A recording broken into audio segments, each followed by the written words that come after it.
Hi hello नमस्ते। आप देख रहे हैं सैन्य सारांश और आज की वीडियो में फिर से हम बात करने वाले हैं रूस यूक्रेन युद्ध के बारे में। जितने भी रोचक खबरें हैं, ताजा तरीन खबरें, ब्रेकिंग न्यूज निकल कर आई है बीते 24 घंटे में, पास्ट 24 आवर्स, यानी 8 दिसंबर 2025 की हम आपको रिपोर्ट देंगे इस वीडियो में। वीडियो को आखिर तक जरूर देखिएगा, लाइक करना मत भूलिएगा, चैनल को सब्सक्राइब नहीं किया है तो कर लीजिएगा, इससे हमारी हौसला अफजाई होती है। सबसे पहले हम देखें अगर तो ये नोवो दानिलीव का गांव है जो कि ओरिखव शहर के ठीक सामने पड़ता है। ये ज़ैपोरिज़िया फ्रंट लाइन पर है और ये पूरी तरीके से आ चुका है रूसी सेना के नियंत्रण में। इस बात की आधिकारिक पुष्टि की गई थी, ऑफिशियल रिपोर्ट आती है रशियन मिनिस्ट्री ऑफ डिफेंस की ओर से, जिसमें कि इसका मेंशन है। और इसी के बेसिस पर, इसी के आधार पर ये हमने मैप कर लिया है इसको पूरी तरीके से लाल रंग में। और 40 यूक्रेनियन सैनिकों का नुकसान भी बताया गया था नीपर ग्रुप ऑफ फोर्सेस के एरिया ऑफ रिस्पॉन्सिबिलिटी में। अगर मैं आपको बताऊं कि नीपर ग्रुप ऑफ फोर्सेस की एरिया ऑफ रिस्पॉन्सिबिलिटी कहां से कहां तक होती है, तो अप्रोक्सीमेटली मैं आपको बता रहा हूं इस तरीके से।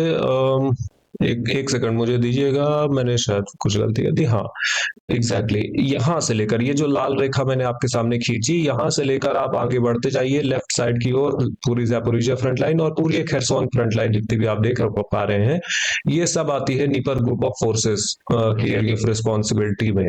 और यहाँ से फिर हम बात करते हैं, यहाँ से चालू हो जाती है वॉस्टॉक ग्रुप ऑफ फोर्सेस की फ्रंट लाइन, यानी Vostok group of forces operate करती हैं यहाँ पर। 250 यूक्रेनियन सैनिक यहाँ पर मारे गए थे और घायल हुए थे बीते 24 घंटे में, इनकी ऑफिशियल रिपोर्ट में लिखा है। ये अलग अलग जो रिपोर्ट मैं आपको बताता हूँ, Vostok group of forces, centre group of forces या ज़ेपैट ग्रुप ऑफ फोर्सेस, ये सारी जो रिपोर्ट्स हैं ये एक्चुअली में एक ही सिंगल रिपोर्ट से अलग अलग तोड़कर हम और फ्रंट लाइन्स में फिट करते हैं। जो ऑफिशियल रिपोर्ट आती है रूसी रक्षा मंत्रालय की ओर से, वो एक सिंगल रिपोर्ट होती है, उसमें सभी फ्रंट लाइन का जिक्र होता है और सभी एरिया ऑफ रिस्पॉन्सिबिलिटीज, अलग अलग जो सेक्शंस हैं फ्रंट लाइन के, अलग अलग भाग हैं, उनका जिक्र होता है। ये इवानिवका गांव की स्थिति भी मैंने आपको एक आसान भाषा में समझाने की कोशिश की। आप समझ सकते हैं मैं क्या कहने की कोशिश कर रहा हूँ। यहाँ पर बहुत उथल पुथल है। अगर आप हमारी वीडियोस रेगुलरली देखते हैं तो आपको पता होगा बीते एक हफ्ते में यहाँ पर बहुत उथल पुथल है। यूक्रेनियन काउंटर अटैक्स बहुत सारे यहाँ पर चल रहे हैं, लेकिन कुछ रिजल्ट्स के वीडियो सबूत नहीं निकल कर आ पा रहे हैं। इसलिए अभी मैं इसको फॉग ऑफ वॉर ही कह सकता हूँ। फॉग ऑफ वॉर यानी इतना धुंध है यहाँ पर युद्ध में। धुंध एक्चुअल धुंध नहीं, धुंध का मतलब है कि सही जानकारी, एग्जैक्ट जानकारी, प्रूफ्स, जो सबूत है वो थोड़ा कम कम निकल कर आ पा रहे हैं। लेकिन हम कोशिश जारी रखेंगे और हमें उम्मीद है जल्दी ही कुछ ना कुछ हमारे हाथ लगेगा। 425 यूक्रेनियन सैनिकों का जिक्र है यहाँ पर सेंटर ग्रुप ऑफ फोर्सेस के एरिया ऑफ रिस्पॉन्सिबिलिटी में।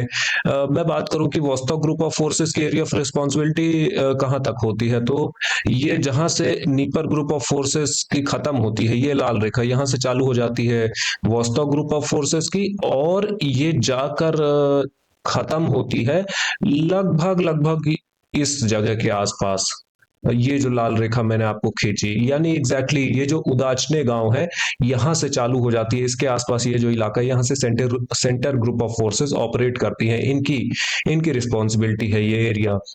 बात करें मिर्नोग्राड शहर की, तो सफलता निकल कर आई है निचले इलाके में। ये मिर्नोग्राड शहर का रिहायशी इलाका है जो कि एफपीवी ड्रोन वीडियो सबूत के आधार पर इसको मार्क किया गया है। और कुछ कंटेस्टेड इलाके जो कि हमें बताते हैं कि और ज्यादा यहाँ से रूसी सेना एडवांस करने की कोशिश कर रही है। हालांकि इनके वीडियो सबूत अभी के लिए नहीं है, लेकिन हाँ, ये जो बीचों बीच का इलाका है, यहाँ पर बहुत सारे यूक्रेनियन सैनिक मारे गए हैं, 1000 से लेकर 2000 के बीच में ये मारे गए हैं। और धीरे धीरे वीडियो सबूत आएंगे। मुझे तो लगता है कि ये पूरा जो लाल रंग में इलाका नहीं किया है, इसको कर देना चाहिए, लेकिन क्योंकि हमारा रूल है, ये हमारा सिद्धांत है कि वीडियो सबूत या फिर ऑफिशियल रिपोर्ट के आधार पर ही हम चेंजेस करते हैं, इसी वजह से हम अभी भी इंतजार करेंगे इसका। रोडिन्स के गांव में भी सफलता है। ये गांव का मुख्य रोल रहा है एक्चुअली पक्रोव्स्क और मिर्नोग्राड को इंसर्कल करने में, क्योंकि ये एक लॉजिस्टिकल हब रहा है।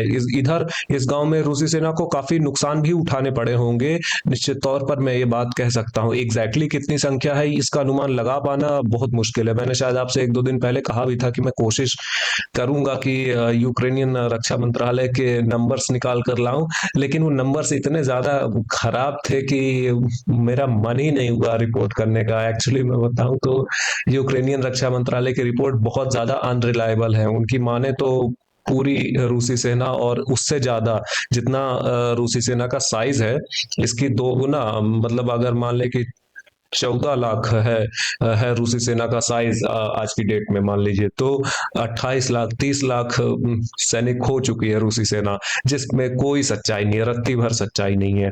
खैर, ये सारी बातें होती रहती हैं। चेरनोवे गांव, ये दूसरा गांव देखने को मिला, आज पूरी तरीके से आ चुका है रूसी सेना के नियंत्रण में। यहाँ पर ऑब्वियसली हम जानते हैं you group of forces operate करती हैं और 145 यूक्रेनियन सैनिकों का यहाँ पर नुकसान है, मारे गए घायल सैनिकों का जिक्र है। ये ऑफिशियल रिपोर्ट में ही इसका मेंशन है कि ये गांव पूरी तरीके से आ चुका है रूसी सेना के नियंत्रण में। और मैं आपको ये भी बताता हूं कि ये कॉन्स्टेंटिनोव से ही बात करें, लगभग लगभग ये जो रेखा मैं आपको खींच के दिखा रहा हूँ, ये लाल रेखा यहाँ से खत्म हो जाती है लेफ्ट साइड पर सेंटर ग्रुप ऑफ फोर्सेस की रिस्पॉन्सिबिलिटी, और यहाँ से चालू हो जाती है कॉन्स्टेंटिनोव का शहर से चालू हो जाती है युग ग्रुप ऑफ फोर्सेस का एरिया, इनकी फ्रंट लाइन।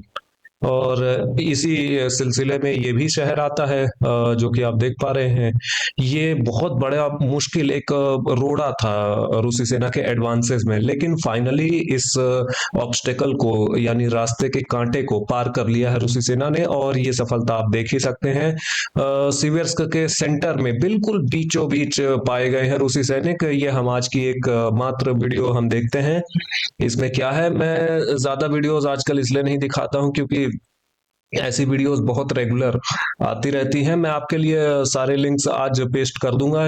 याद से मैं अक्सर बोलता हूँ, लेकिन मैं बहुत आलसी हूँ, इसलिए मैं वीडियो अपलोड करके फिर भूल जाता हूँ, लेकिन आज मैं याद से पेस्ट कर दूंगा। आप पहले कमेंट में आप हमारे और चैनल्स का देख सकते हैं, उसमें आपको एक लिंक मिल जाएगा जिसमें कि आप इस तरीके के बहुत से वॉर वीडियोस आप देख सकते हैं। ये आप देख रहे हैं, ये रूसी सैनिक के ऊपर, रूसी सैनिकों के ऊपर बमबारी हो रही थी। ये जो ब्रिज के नीचे आपने लास्ट सीन देखा, ब्रिज के नीचे रूसी सैनिक थे और उन पर बमबारी हो रही थी, ये एग्जैक्टली यही ब्रिज है। ये जो ब्रिज है यहाँ पर ये जियो लोकेशन पकड़ी गई है, जिसके आधार पर ये सफलता मैप की गई है। अब आगे बढ़ते हैं इस पर बात करके, और यहाँ से एग्जैक्टली ये जो लिमान शहर है, लिमान शहर से चालू हो जाती है मेरे ख्याल से नहीं, मैं 99.9% बता रहा हूँ, 100% इसलिए नहीं बता रहा हूँ कि क्या पता थोड़ा सा आगे पीछे हो जाए एक आध किलोमीटर, उसके लिए मैं 1% की छूट देता हूँ हमेशा। यहाँ से खत्म हो जाती है युग ग्रुप ऑफ फोर्सेस और चालू हो जाती है ज़ेपैड ग्रुप ऑफ फोर्सेस की रिस्पॉन्सिबिलिटी, यानी इनकी फ्रंट लाइन। और ज़ेपैड ग्रुप ऑफ फोर्सेस की रिपोर्ट देखें तो 210 यूक्रेनियन सैनिकों का नुकसान है बीते 24 घंटे में। नोवोवोडियाने गांव के पश्चिमी छोर में यानी वेस्ट में, पश्चिम दिशा में ये सफलता, मैदानी इलाके में, खेत खलिहान के इलाके में। आगे बढ़ते हैं, कुपियांस्क की ओर देखेंगे। कुपियांस्क में कोई बदलाव नहीं है, हालांकि यहाँ पर युद्ध की स्थिति बहुत तेज है, यहाँ पर बहुत कॉम्प्लेक्स सिचुएशन है। यूक्रेनियन सेना अपना पूरा जोर लगा रही है यहाँ पर काफी सारे रूसी सैनिकों को इनसर्कल करने के लिए, और हम अपना पूरा जोर लगा रहे हैं यहाँ से ज्यादा वीडियो सबूत निकाल कर लाने के लिए। डैमेज्ड पॉन्टून क्रॉसिंग, यहाँ पर यूक्रेनियन सेना लगातार कोशिश कर रही है कि किसी तरीके से अनस्टेबल टेम्पररी ब्रिज बनाए जा सके। ये सेना के उपयोग के लिए बहुत जल्दी इनका निर्माण कर दिया जाता है। कोई पानी की नदी पार करनी हो तो इस तरीके से ये बहुत जल्दी बना दिए जाते हैं ब्रिज, सेना के उपयोग के लिए टेम्पररी ब्रिज होते हैं, और इनसे टैंक्स एंड ये जो आर्मर्ड व्हीकल से क्रॉस कर सकते हैं।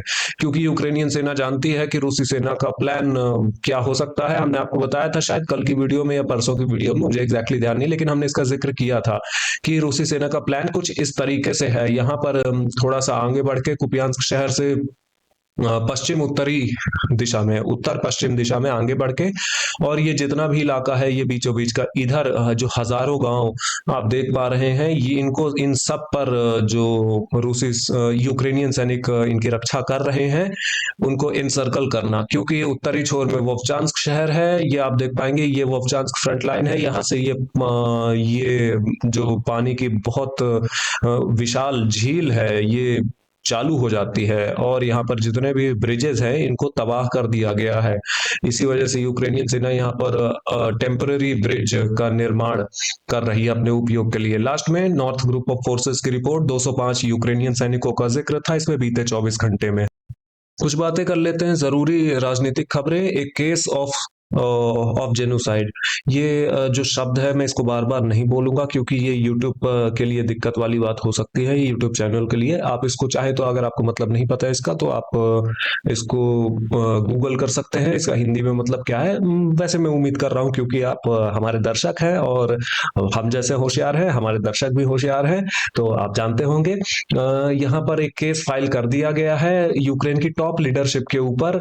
ये जो डीपीआर में हुआ है साल 2014 से, डीपीआर यानी डॉनबास की धरती पर यूक्रेन ने जो, यूक्रेनियन सरकार ने जो जुल्म ढाए हैं, आम नागरिकों के ऊपर भर भर के बमबारी की है पिछले 8-10 साल में, 11 साल में, साल 2014 से साल 2022 तक तो बहुत हुई थी, 22 के बाद भी हुई थी। जब तक अवदीव्का शहर और इन पर कब्जा नहीं हुआ था तब तक भी हो रही थी, लेकिन अब फाइनली कुछ राहत है डोनेट्स्क राज्य के लोगों के लिए। Moscow seeks a drone production partnership with India, रूस चाहता है कि भारत के साथ पार्टनरशिप करके और भर भर के ड्रोन्स का निर्माण करे। भारत के लिए ये बहुत फायदे की बात है, बहुत ज्यादा फायदे की बात है, और रूस ने सुखोई 57 ऑफर भी किया है। हालांकि अभी इमीडिएटली भारत ने इसको एक्सेप्ट नहीं किया और कोई पार्टनरशिप अभी साइन नहीं हुई है, लेकिन हाँ ऑफर किया गया है रूस की ओर से। S-500 भी ऑफर हुआ है, और सुखोई 57 भी ऑफर हुआ है, और इसकी जांच पड़ताल चल रही है। भारत सरकार इसको पढ़ रही है कि क्या कितना फायदा है, लेकिन ये जो ड्रोन वाला ऑफर है इसको एक्सेप्ट कर लेगा भारत, ये मुझे लगता है, क्योंकि ये बहुत फायदे की बात है, भारत के लिए बहुत फायदे की बात है। क्योंकि पाकिस्तान में मैं आपको बता दूं कि तुर्की भी एक्सपैंड कर रहा है। ये बातें अक्सर खबर में नहीं आती हैं, या मेन स्ट्रीम मीडिया में हो सकता है इनकी चर्चा ना हो। मैं तो जो हमारे मेन स्ट्रीम मीडिया चैनल्स हैं इत्यादि इत्यादि जो सो कॉल्ड है, उनको देखता भी नहीं हो, क्योंकि उनका मुझे बहुत ज्यादा पसंद नहीं आता उनकी रिपोर्ट्स, उनमें शोर शराबा ज्यादा होता है, काम की बातें कम कम होती हैं। लेकिन हाँ, तुर्की पाकिस्तान में एक्सपैंड कर रहा है अपनी ड्रोन फैक्ट्रीज। तुर्की और पाकिस्तान के बीच में बहुत गहरे संबंध हैं, ये आप भी जानते हैं, मित्र हैं दोनों, और बहुत सारी सप्लाईज देता है तुर्की पाकिस्तान को, और फैक्ट्रीज भी सेटअप कर रहा है। इसको काउंटर करने के लिए रूस का ये जो प्रपोजल है ये जरूर स्वीकार करेगा भारत, ऐसा मेरा मानना है। Kyiv regime has turned into international corruption brigade, ये तो जाहिर सी बात है, इसमें कोई शक नहीं है कि बहुत सारा भ्रष्टाचार है। Manufacturer of Iskander M tactical missile जो है, इस्कंदर मिसाइल्स का जो प्रोडक्शन है ये 24 घंटे चालू है, 24 घंटे हफ्ते के 7 दिन, साल के 365 दिन चल रही हैं नॉन स्टॉप रशियन फैक्ट्रीज। छुट्टी का कोई सीन नहीं है, अगर किसी को कोई काम हो, कोई पारिवारिक स्थिति हो तो छुट्टी मिलती है, ऐसा नहीं है, लेकिन हाँ हफ्ते में 7 दिन ये फैक्ट्रीज काम कर रही हैं, और गोला बारूद, मिसाइल, ड्रोन भर भर के निर्माण हो रहे हैं, जो कि एक युद्ध के लिए बहुत जरूरी बात है। ये वॉर ऑफ एट्रिशन, अगर 30-35 देशों से एक साथ निपटना है रूस को, तो ये बहुत जरूरी है। Inflation in Russia by the end of the year could be below 6%, अभी 6% से थोड़ा ऊपर है इन्फ्लेशन रूस में, लेकिन ऐसा पुतिन का मानना है कि इससे नीचे आ जाएगा, जो कि युद्ध के हालात में बहुत अच्छी स्थिति है। अगर इन्फ्लेशन ये कंट्रोल कर लेते हैं तो 6% से नीचे अभी भी कोई बहुत खराब इन्फ्लेशन नहीं है, युद्ध के हालात के हिसाब से बहुत अच्छा, बहुत अच्छी तो नहीं, लेकिन हाँ एक अच्छी स्थिति में है अभी भी रूस। और इस तरीके से यहाँ पर चीजें बन रही है। एयर डिफेंस फोर्सेस की रिपोर्ट, 67 ड्रोन्स मार गिराए गए थे। उत्तरी राज्यों में कुछ बमबारी ड्रोन हमले हुए थे, और फैब बमबारी चेन्नई राज्य में हुई थी। राजधानी कीव में बिजली की आपूर्ति नहीं हो पा रही है, हम जैसा कि हम जानते हैं 149 ड्रोन्स 149 का उपयोग किया था रूसी सेना ने मार गिराने के लिए। ब्लैकआउट, इसकी खबरें मैं कितनी रिपीट करूं, ये तो सबको ही जानते हैं, आप भी जानते हैं कि यूक्रेन में बिजली बहुत बहुत मुश्किल है। ये जो कुछ घरों में शायद आप कुछ लाइट जलती हुई दिख पा रहे होंगे, ये इन्वर्टर है। इन्वर्टर या कि फिर सोलार पैनल, जिन घरों में इन्वर्टर्स होते हैं या सोलार पैनल होते हैं, ये घर मैनेज कर पाते हैं। लेकिन जो बहुत अमीर लोग नहीं है, जो इन्वर्टर या सोलार पैनल्स अफोर्ड नहीं कर सकते, उनके लिए बहुत दिक्कत है। Russian army is currently advancing at its fastest pace since the start of the conflict. साल 2022 में जब युद्ध शुरू हुआ था, तो कुछ महीने तो बहुत तेज एडवांस हुआ था, लेकिन उसके बाद फिर एडवांस स्लो हो गया। हम जानते हैं कि यूक्रेन के काउंटर अटैक्स हुए और फिर ये वॉर ऑफ एट्रिशन में चेंज हो गया, यानी एक बहुत लंबा खूनी संघर्ष। लेकिन अब जो पेस है एडवांस की, रूस की, हमको खबर मिलती है कि रोजाना ही खबर मिलती है, पर डे। आज एक गांव कब्जे में लिया है, कल 2 गांव कब्जे में ले लिया, फिर परसों एक गांव कब्जे में ले लिया। रोजाना ही जो एडवांसमेंट हो रहे हैं रूसी सेना के, ये बहुत तेज हैं। और ये बात यूक्रेन भी जानता है, पश्चिमी देश भी जानते हैं। अमेरिकी अखबार ये बता रहे हैं कि जेलेंस्की अलाउड करप्शन टू फेस्टर। ये जेलेंस्की की मर्जी से ही हुआ है, ये अमेरिकी अखबार भी जानते हैं ये बात, पश्चिमी अखबार भी जानते हैं, यूरोपियाई अखबार भी जानते हैं। लेकिन यूरोपियन यूनियन फिर भी नहीं मानेगा, मुझे पता है। GUR can listen to Russian high ranking officials. Ukraine की इंटेलिजेंस एजेंसी का ये मानना है, इनके हेड बता रहे हैं कि हम बातचीत कर सकते हैं रशियन हाई रैंकिंग ऑफिशियल से, we get paid for this, हमें इसकी सैलरी मिलती है। खैर क्या ही बात करेंगे, यहाँ पर कुछ होने नहीं वाला, चाहे कोई भी बात कर ले, जब तक जेलेंस्की है तब तक युद्ध चलता रहेगा। बिल्कुल। Ukraine corruption scandal gives Trump leverage over Zelensky in the peace process. ये जो भ्रष्टाचार के मामले सामने आ रहे हैं, ये जेलेंस्की के लिए नुकसानदेह है। ट्रम्प को मौका मिल चुका है अब उनके ऊपर कार्रवाई करने का, एक्शन लेने का, अगर ट्रम्प करना चाहे तो। लेकिन यूरोप ये नहीं करने देगा। Negotiations have reached a dead and over the territorial issue Zelensky. ये होना ही था, ये मैं जानता था। ये सारी जो टाइम पास ये करते हैं यूरोपियन और ये यूक्रेनियन लीडर्स, ये कोई रिजल्ट नहीं देने वाला है। यूक्रेन अपनी धरती देगा नहीं, डॉनबास की सेनाएं पीछे खींचेगा नहीं, और रूस आगे इसी तरीके से बढ़ता रहेगा। इस वीडियो के लिए इतना ही। लाइक करें, सब्सक्राइब करें, शेयर करना मत भूलिएगा। ऐसे इन्फॉर्मेटिव वीडियोस रोजाना देखने के लिए। Have a good day, bye bye.